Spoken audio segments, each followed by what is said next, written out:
So hello guys, welcome back to my channel.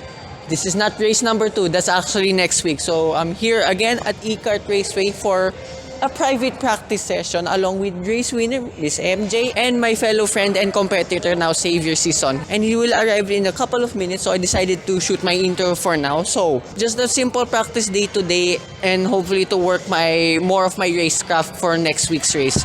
Because I know from the first race I have a lot to improve, especially with overtaking, because that turn 1 attempt overtake didn't go as planned. So yet again, I'm just here to learn my racecraft, my braking points, racing lines, because they did tell me where I should work on. So that will be turn 1, my infamous turn 7 here where I was sent to the Shadow Realm, and at the back part turn 11, 12, 13. So yeah, waiting for Xavier at the moment, and of course I'm wearing this now because I don't know, I feel lucky with this shirt. So I'll be wearing this shirt again next week. So yeah, see you in a couple of minutes and along with Xavier. So doing a mini track walk at the moment. Yeah, I sent someone nearly to the Shadow Realm over here.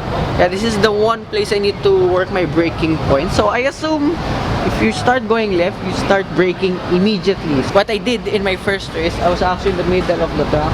And then, yeah, I started braking, which is a little bit weird, as some would say. But yeah, it was my first time. I had no clue. This track is a really challenging and very interesting track too, because in the turn 7, where I had the hard time, where I went to the Shadow Realm, there are a lot of lines you can do there to execute the turn really quick. So the turn 7 is kind of like what the turn 1, the F1 circuit in Austin, Texas. Like there's so many different lines you can do, but any line you do, it will be very quick. So yeah, I have to pick a specific line in turn 7, which is the most comfortable, but then again, which is the fastest one too. Yeah, so my goal now, try and beat my personal best time here, a 34.590, I guess, which is, they say, isn't bad for a first timer at all. I'm impressed with that too. I qualified second to last place in my class, but then again, my goal for the entire race is not to finish last, which I did kinda well in my first race. So I want to take this step by step before I get to the top. If and when I get to the top, I don't want to be overconfident with that. So I'm just here to practice and improve my racecraft. So yeah, I'm a bit nervous thinking about this practice alone and for race number 2, because all of the competitors and friends were here during the week 2. So I think we were the last ones, Xavier and I, to practice in this session before race number 2 exactly next week. Yeah, so no landouts today too. Hopefully next week I can do. So just sharing. I don't know what car yet though. Anyway, so waiting for Xavier again. This time 5 minutes. He's here in 5 minutes for sure. I think I see him right now. So see you with Xavier. Oh yeah, before I go to Xavier, I remember I was here with my mom. Then I saw the grandstand over there, the viewing deck right above here, where you can see turns 5, 6, 7 and the 8. I couldn't find my class anymore, but they were already over there prepping. So if you know that story, I'll repeat what happened. I literally had all of this on: my watch, my bracelets, my phone, wallet were all with me during the first ever practice session, which was hilarious. So I'll ensure that will not happen again. So if I'm gonna vlog and just go around, I'll just stay there in for what you call that place. The lounge, there you go. I'll just stay at the bottom lounge. So in case I see anyone in my class, I'll just go straight there. So in our first orientation, they said this is the first ever indoor kart track, and this is the first ever race held indoor with an electric go-kart. So I'm very curious now on Drift Motor Speedway. So I didn't want to raise my hand because I thought they were running on gasoline-powered go-karts. So there's another branch already opening later this year at April, at Ayala Malls, Manila Bay, which is kind of near for me. The Rizal, more or less, so it's okay to go there, the distance. But knowing I went there recently at Ayala Malls, Manila Bay, yeah, so I think that would be a good place because a lot of my friends work there too. So I want to introduce them to a little bit of grassroots motorsports. Where the hell is Xavier? Yeah, so catch up again with you later on with Xavier. There are clients, customers right now. So I was actually looking for my first 3 carts that I raced here. So 15 and 16 I don't see, but this is cart number 7. This is my first ever cart that I ever touched. So nice to see an old friend again. 16 is my race cart. I don't know where it is. I think it's somewhere there in the back. Charging its batteries. Oh yeah. I never showed this one in my first vlog. So this is how you charge the go-kart. But they look like 1SM batteries. I'll know later what kind of batteries these are. So this one's already fully charged. 71, 67. And there's more slots here. So that's how they charge these race cars. Well, go-kart, sorry. Yeah, I mean, kart review? Anyone? Maybe soon. So, Savior finally here. We were just talking about what we need to improve here and there. And a little bit of catch-up too. And probably we'll go to that new branch of Drift Motor Speedway soon, maybe. We'll think about that too, but yeah, we'll focus on this one first. So he'll do one practice run first, along with a lot of people, customers right there.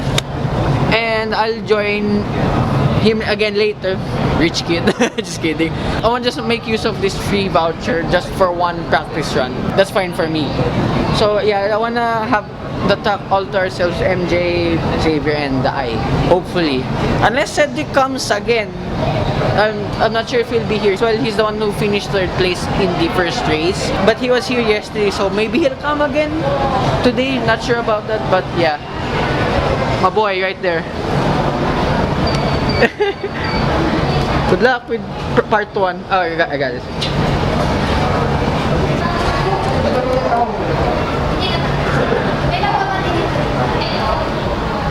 I just realized Xavier's cart number is 15. That was actually my qualifying cart. That's the dual cart. I don't know why there's only one person there, surprisingly. And here. Actually, I can't wait to dive again. But after this group.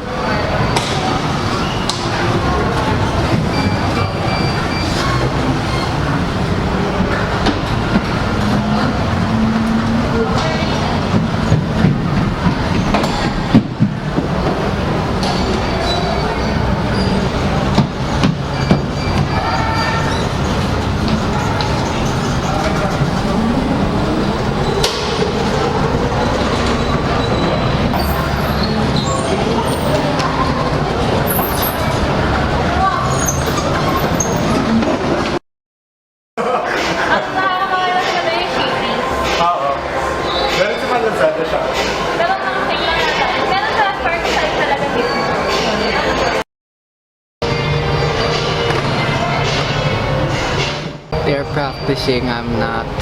I was so eager to practice so early, that's why I did my practice on with Xavier. I did a 36, but the track was too slippery. But achievement, I'm the fastest of the day, hopefully.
yeah, practice is done. Our times are really slow from before. We lost 2 to 3 seconds compared to our quali times from the first race, because we found out the track has been, I think, resurfaced. So this track is very similar to what happened in the Turkish Grand Prix back in 2020, where it was so slippery. All our lines were off, apart from MJ, of course. But I still got grips with the car, and for once, I was the fastest one for today, if you don't include Miss MJ. I'm kind of happy that I warmed up, but it's not the time that we all wanted. But yeah, so hopefully this track rubbers down until next week for the second race, because if this track is still as slippery as today, it's gonna be total carnage next week, guarantee. Probably gonna still be very fun, hopefully, and no POV again today. That will only go for the on race day only. So yeah, sorry if the camera's a bit shaky, my hands are pretty numb already. I have to work out a little bit more. And yeah, thank you again to E-Kartraceway and Miss MJ and Xavier for our today's practice. So hope you guys like and subscribe, and I will see you in race number 2 next week. Bye bye.